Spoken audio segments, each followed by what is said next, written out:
At dahil na-stranded ako dito sa Naik Cavite ng ilang araw dahil sa bagyong Karina, ito, magluluto tayo ng batchoy Tagalog. Bumili nga lang ako ng 1/4 na baboy, 1/4 na atay ng baboy, at isang puso ng baboy. Sinangkotsa ko nga ng maigi yung baboy at pinagmantika ko na siya kasi dito nga tayo kukuha ng mantika at panggisa natin sa bawang, sibuyas, luya. Sundan ko na rin ang paminta, patis, panlasa at yung puso ng baboy. Kinaya ko nga rin siyang kumulo para kumapit yung lasa ng paminta at saka ng patis. At sa pagkakataong ito, inilagay ko na ngayong atay ng baboy dahil ayoko siyang ma-overcook dahil naninigas nga siya kapag nasobrahan sa pakulo. Nang malapit-lapit na nga maluto ang atay ng baboy, inilagay ko na itong celery para pang-alisin ang lansa ng atay ng baboy. At naglagay rin ako ng 4 na baso ng tubig pang sabaw. At nagdagdag lang pala ako dito ng asin. Tinakpan ko nga muna at inantay kumulo. Nung kumulo na nga ng bonggang-bongga, ayan, inilagay ko na yung dugo ng lamok galing pang Zimbabwe.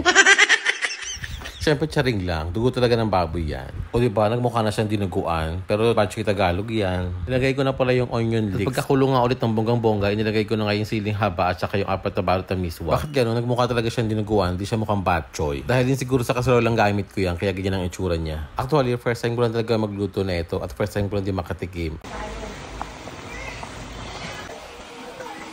Ayan na nga. At dumating pa yung pag-ibig ni Epip. Hi, Jaja! Titikman o tatakpan? Tsareng. Ay, ayan, nagmukha na siyang batchoy. O, may mga ulam idea na naman kayo. Gawin nyo na to, mabilis lang tulutuin. Promise, wala pang isang oras, luto na siya. Tara, kain tayo.